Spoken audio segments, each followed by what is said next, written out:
was lying in a hospital bed, completely paralyzed, when I heard my husband whisper to his girlfriend, "Just pull the plug. Then we split the $2 million and start our new life." They thought I couldn't hear them. They thought I was brain dead.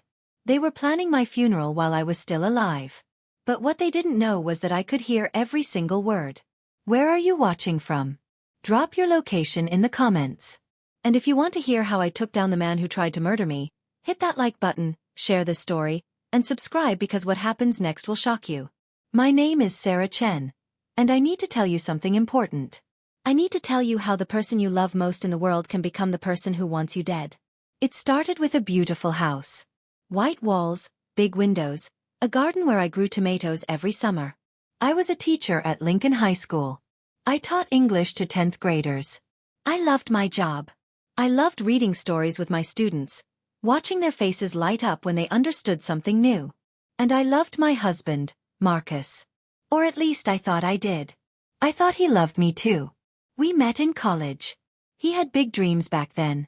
He wanted to start his own business, make lots of money, drive fancy cars. I didn't care about those things. I just wanted a simple life. A good life. But I supported him. That's what you do when you love someone, right? You support their dreams. Marcus started a real estate company 3 years ago. He sold houses to rich people. Big houses with pools and tall gates. He worked late every night. He hired an assistant named Kelly Morrison to help him. She was young, maybe 26. Blonde hair, always wearing tight dresses and high heels. She smiled too much. I should have known something was wrong when he stopped kissing me goodbye in the morning. I should have known when he started looking at his phone all the time, smiling at messages he wouldn't let me see. I should have known when Kelly started showing up everywhere. At company dinners. At the holiday party. At the grocery store near our house. Even though she lived on the other side of town. But I didn't want to know. Isn't that strange? Sometimes we see the truth, but we push it away because the truth hurts too much. One night, I woke up at 2 in the morning. Marcus wasn't in bed. I walked downstairs and heard his voice in his office. The door was closed, but I could hear him talking quietly. "I know, baby. I know it's hard," he said. His voice was soft. Gentle. He used to talk to me that way, a long time ago. Just a little longer. We need to be careful. We need to be smart about this. My heart started beating fast. My hands felt cold. I stood outside that door for 5 whole minutes, listening. But he didn't say anything else important. Just, "I love you too," before he hung up. I went back to bed. I pretended to be asleep when he came upstairs. He didn't touch me. He just lay down on his side of the bed, as far away from me as possible. The next morning, I asked him who he was talking to. He said it was a client. A late-night emergency about a house deal. He looked right in my eyes when he said it. He didn't even blink. That's when I knew for sure. My husband was a liar. I started watching him more carefully after that. I checked his phone when he was in the shower, but he had changed his password. I looked at our bank statements and saw charges at restaurants I had never been to. Flowers I never received. A hotel room in downtown Portland on a Tuesday afternoon when he said he was showing houses. My sister Jennifer told me to leave him. "Sarah, wake up," she said one afternoon at her apartment. We were drinking coffee, and I was crying. "He's cheating on you. You know he is. Why are you staying?" I didn't have a good answer. Maybe I was scared. Maybe I still hoped I was wrong. Maybe I just didn't want to be alone. "I'll talk to him," I said. "I'll give him one more chance." Jennifer shook her head. She looked so sad for me. "You're too good for him, Sarah. You always have been." But I never got the chance to talk to Marcus. Because 3 days later, on a rainy October night, my life ended. Or at least everyone thought it did. I was driving home from school. It was dark, around 7 o'clock. The rain was coming down hard, hitting my windshield like tiny rocks. I was on Highway 26, the road that winds through the hills outside Portland. It's a dangerous road. Lots of curves. Lots of accidents. I was thinking about Marcus. About what I would say to him. About whether our marriage could be saved. I pressed the brake pedal as I came around a sharp turn. Nothing happened. I pressed harder. The car kept going, faster and faster. My heart jumped into my throat. I pumped the brakes. Nothing. I pulled the emergency brake. Nothing. The car flew off the road. I remember screaming. I remember the trees rushing toward me. I remember the terrible sound of metal crunching, glass breaking. My body thrown forward even though I was wearing my seatbelt. Then everything went black. When I woke up, I couldn't move. I couldn't speak. I couldn't even open my eyes at first. But I could hear everything. I could feel everything. I heard machines beeping. I heard voices. I heard my husband Marcus crying. At least, I thought he was crying. "She's not going to make it," he said. His voice was shaking. "The doctor said her brain is too damaged. She's basically gone already." I wanted to scream. I wanted to tell him I was still here. I was still alive. But my body wouldn't listen. I was trapped inside myself, like being buried alive in my own skin. Then I heard another voice. A woman's voice. Young. Sweet. Familiar. "Kelly. Baby, I'm so sorry," she said. She was touching him. I couldn't see it, but I could hear the rustle of clothes, the sound of comfort. But maybe this is for the best. You know? Maybe this is the universe telling us it's our time now. My heart would have stopped if it could. But it just kept beating, steady and strong, while I listened to my husband and his lover stand over my hospital bed and talk about my death like it was a gift. "The life insurance policy," Marcus said quietly. "It's $2 million. We could start over. Go to California like we planned.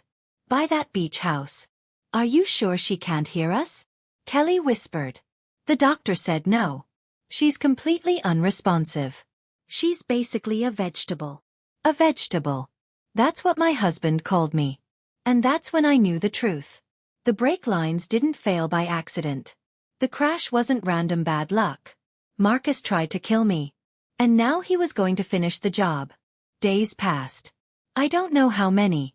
Time feels different when you can't move, when you can't see daylight or darkness with your own eyes. I could only listen. Only feel. Only exist in this terrible prison of my own body. The doctors came and went. They talked about me like I wasn't there. "Severe traumatic brain injury," one said. "Locked-in syndrome, possibly," said another. "But more likely she's in a vegetative state." "No consciousness. No awareness." But I was aware. God, I was so aware of everything. I could hear the nurses changing my sheets. I could feel them turning my body so I wouldn't get sores. I could smell the hospital smell, that awful mix of cleaning chemicals and sickness. I could hear my sister Jennifer crying beside my bed, holding my hand, begging me to wake up. "I'm here," I screamed in my mind. "I'm right here, Jennifer. Please know I'm here." But my body stayed silent. My eyes stayed closed. I was a ghost in my own life. Marcus came to visit every day. He played the part of the heartbroken husband perfectly. He held my hand. He talked to the doctors about treatment options. He even brought flowers once. Roses.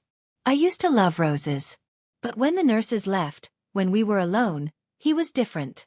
"You should have just died in the crash," he whispered one afternoon. His breath was hot against my ear. "This is taking too long.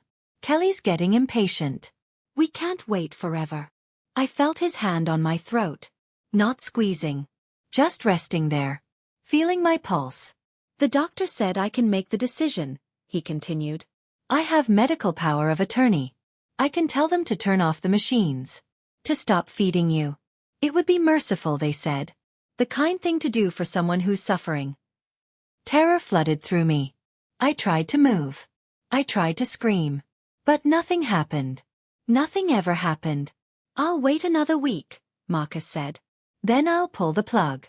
Then Kelly and I can finally be free." He kissed my forehead before he left. It felt like poison on my skin. That night I cried. Except I couldn't cry. I couldn't make tears fall. I couldn't sob. I could only feel the sadness crushing me from the inside, drowning me in darkness. But then something changed. A new nurse came on shift. Her name was Emma Rodriguez. I heard her introduce herself to the other nurses. She had a kind voice. Warm. She sang softly while she worked, Little Spanish songs that reminded me of summer. Emma talked to me. Not like the other nurses who talked at me or around me. She talked to me like I was a real person. "Hey there, Sarah," she said the first time she checked my vital signs. "I'm Emma. I'm going to be taking care of you tonight. I know you probably can't hear me, but I'm going to talk to you anyway. My mom always said you should treat people with dignity, no matter what. So that's what I'm going to do." She told me about her day. About her daughter's soccer game. About the terrible traffic on the way to work. She made jokes. She laughed at herself. And one night, something incredible happened. Emma was cleaning my face with a warm washcloth. She was humming that song again. And I felt something. A tiny flutter in my eyelid. The smallest movement. I tried again. I focused every bit of strength I had left in my entire body into my right eyelid. And it moved. Just a millimeter. Just a tiny twitch. But Emma saw it. "Wait," she said. Her voice changed. Got sharp. Focused. "Sarah? Did you just... Can you do that again? Can you move your eye?" I tried. Oh, I tried so hard. And my eyelid flickered again. "Oh my God," Emma whispered. "Oh my God, you're in there. You're conscious." She ran out of the room. I heard her talking fast to someone in the hallway. Then she came back with Dr. Patel, the neurologist who had examined me before. "Show me," Dr. Patel said. He sounded doubtful. "Show me she's responding." "Sarah," Emma said, her voice clear and strong. "If you can hear me, blink once. Just once." I gathered every ounce of energy. Every bit of will. And I blinked. Dr. Patel made a sound like he couldn't believe what he was seeing. "Again," he said. "Sarah, blink twice if you can understand me. Blink. Blink." "She's locked in," Dr. Patel said, his voice full of wonder and horror. "She's completely conscious. She's been conscious this whole time." Emma grabbed my hand. "Sarah, honey, we're going to help you. We're going to figure out how to communicate with you. You're not alone anymore." I would have cried if I could. But instead I blinked. "Thank you," I said with my eyes. "Thank you for seeing me." Over the next 2 days, Emma and Dr. Patel worked with me. They created a system. 1 blink for yes. 2 blinks for no. They brought a letterboard, and Emma would point to letters slowly. I would blink when she hit the right one. It was slow. Exhausting. But it was communication. It was a voice. The first thing I spelled out was, "Marcus did this." Emma's face went white. "What do you mean?" she asked. "Breaks. Cut. Murder." Dr. Patel looked at Emma. "We need to call the police," he said. But Emma shook her head. "Not yet. If Marcus finds out she can communicate, he might do something. He has medical power of attorney.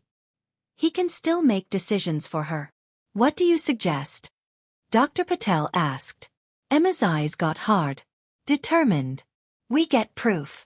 We record him. We catch him confessing." So we made a plan. Emma brought her phone to work the next night. She set it up on the window ledge, hidden behind a flower pot, camera facing my bed.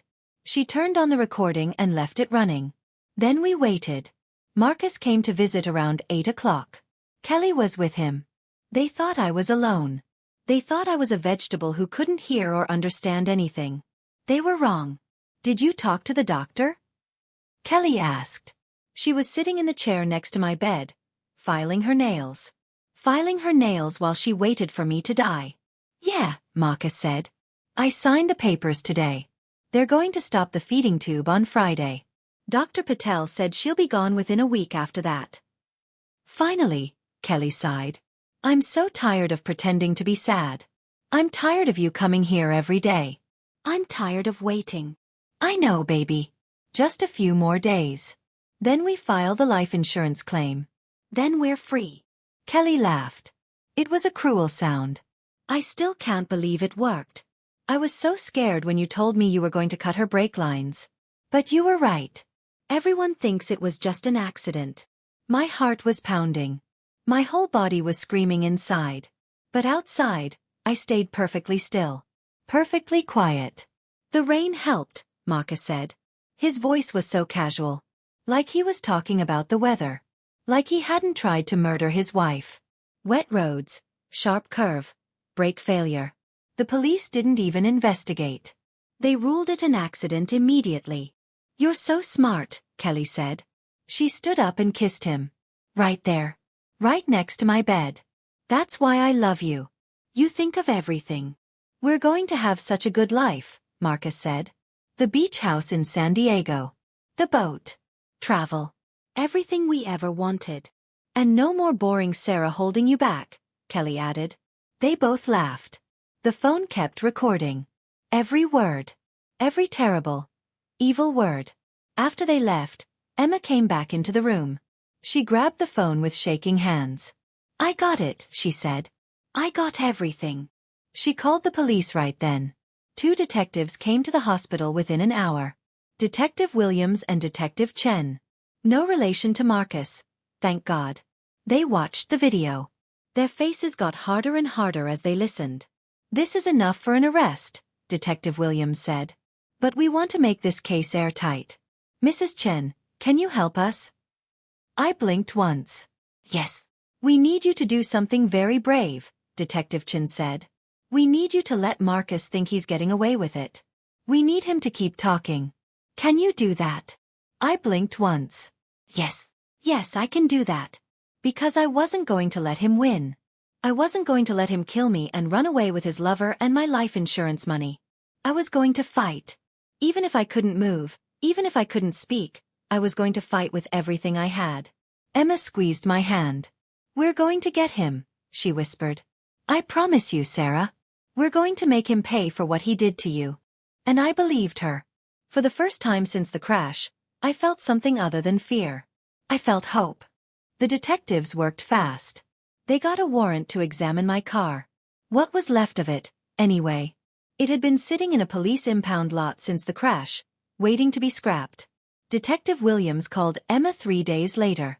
"The forensics team found it," he said. I could hear him through Emma's phone. The brake lines were cut. Clean cuts. Done with tools. This wasn't an accident. This was attempted murder. Emma looked at me with tears in her eyes. "We've got him, Sarah. We've really got him." But the detectives wanted more. They wanted Marcus to confess again, on their terms, with their recording equipment. They wanted a case so strong that no lawyer could tear it apart. So they set a trap. Detective Chen came to the hospital dressed as a hospital administrator. She told Marcus that there were problems with my insurance paperwork. Could he come to a private office to discuss it? Marcus agreed. Why wouldn't he? He thought he had gotten away with everything. They put me in a wheelchair and brought me to that office. Marcus didn't know I would be there. The detectives hid me behind a two-way mirror. I could see him, but he couldn't see me. Emma stayed with me. She held my hand the whole time. "Mr. Chen," Detective Williams said. He was pretending to be an insurance investigator. "We have some questions about your wife's accident. There are some irregularities we need to clear up before we can process the life insurance claim." Marcus shifted in his chair. I could see his face clearly through the glass. He looked nervous. "What kind of irregularities?" "Well, our accident reconstruction team has some concerns. The brake failure seems unusual. We'd like to send the car for additional testing." Marcus's face went pale. "That's not necessary. The police already investigated. They said it was an accident."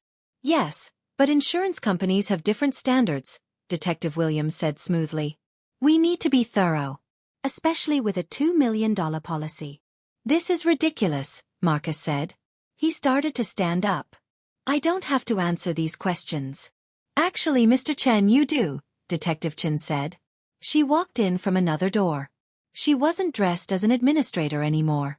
She was wearing her badge. "Because you're under arrest for the attempted murder of Sarah Chen." Marcus's face went from pale to gray. "What? No. You can't. I didn't." "We have you on tape, Mr. Chen," Detective Williams said. "Confessing to cutting your wife's brake lines. Discussing the insurance money with your girlfriend. Planning to let your wife die by removing her feeding tube." "That's not. You can't use that. That was a private conversation." "Actually, we can. Your wife was aware and conscious the entire time. She gave us permission to record you." And then you were kind enough to confess again just now, with your reaction. The detectives had been recording the whole conversation. Marcus had basically admitted everything by his response. "I want a lawyer," Marcus said. "You'll get one," Detective Chin said. She pulled out handcuffs. "Marcus Chin, you're under arrest for attempted murder, insurance fraud, and conspiracy to commit murder." Through the glass, I watched them put handcuffs on my husband. Emma was squeezing my hand so hard it almost hurt. But I didn't care. I watched Marcus get led away, and I felt something I hadn't felt in weeks. Victory. They arrested Kelly the same day. She was at Marcus's office, probably planning what furniture to buy for their California beach house. She screamed and cried and said she didn't do anything wrong. But they had her on tape too. Conspiracy to commit murder. She was going to prison just like Marcus. My sister Jennifer came to see me that night. Emma had called her and told her everything. Jennifer ran into my hospital room and grabbed my hand. "Sarah, oh Sarah," she cried. "You're awake. You're really awake. I knew it. I knew you were still in there." She talked to me for hours. I spelled out words with the letterboard. It took a long time, but I told her everything. About Marcus's affair. About the crash. About lying here and listening to him plan my death.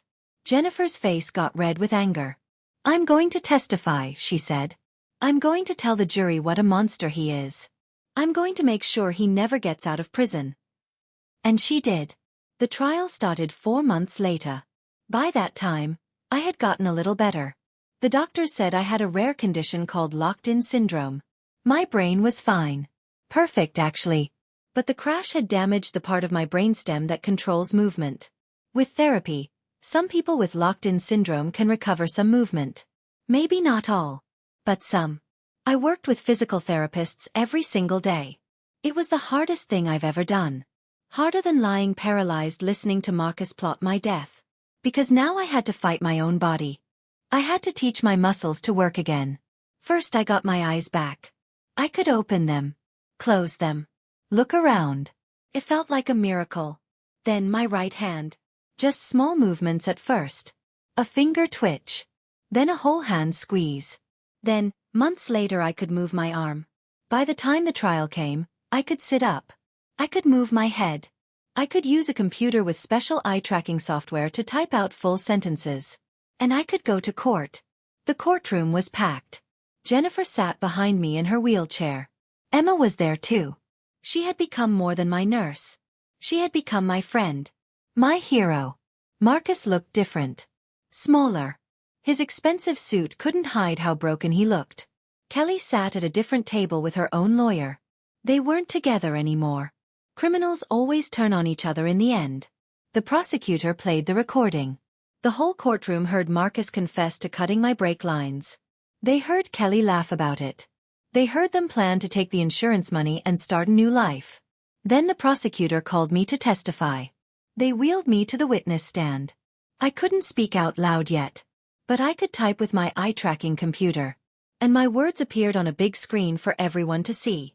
"Tell us what happened the night of the accident," the prosecutor said. I typed slowly. Every word mattered. I was driving home from work.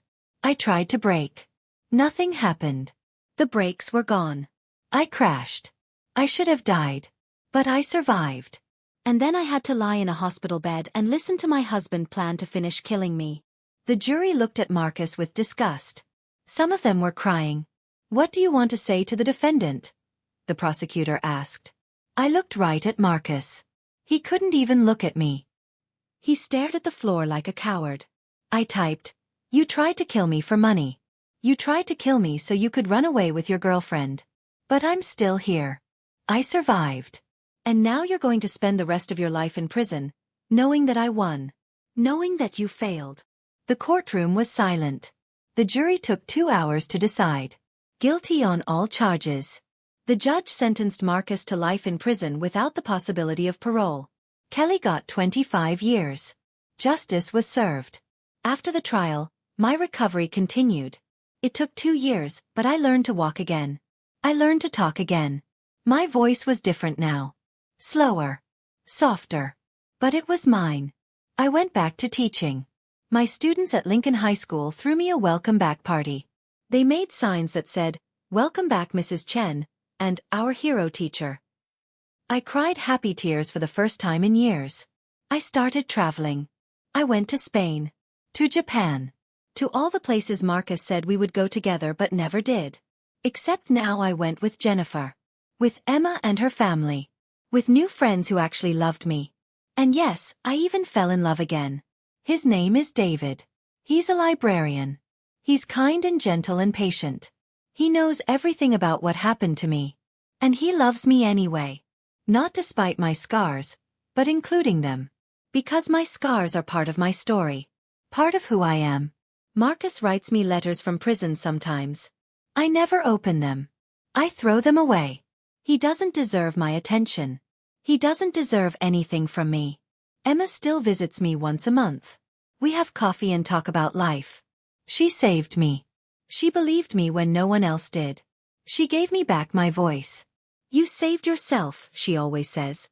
"I just helped you unlock the door." Maybe that's true. Maybe we saved each other. I think about what happened to me every single day. I think about how close I came to dying. How the person I trusted most in the world tried to murder me. How I lay trapped in my own body, helpless and afraid. But I also think about how I survived. How I fought back. How I refused to give up. And I want you to know something. Whoever you are reading this or listening to this. If you feel like something is wrong in your relationship, trust that feeling. If someone you love is hurting you, leave. If you see the warning signs, don't ignore them like I did. Your life is precious. Your life is worth fighting for. I ignored the signs. I saw Marcus growing distant. I saw Kelly appearing everywhere. I saw the lies. But I stayed because I was afraid to be alone. I stayed because I loved him. I stayed because I hoped things would get better. And I almost died because of it. Don't make my mistake. Don't wait until it's too late. Don't let someone steal your life because you're too afraid to protect yourself. And if you're trapped right now, if you're in danger, if you feel helpless, know this: you are stronger than you think. You can survive. You can fight back. You can win. I was paralyzed and voiceless, and I still found a way to defeat my enemy. You can too. My name is Sarah Chen. I'm a survivor. I'm a teacher. I'm a sister and a friend and a girlfriend. I'm alive. And that's the greatest revenge of all. Trust yourself. Protect yourself. Fight for yourself. Your life is worth it. You are worth it. Never forget that.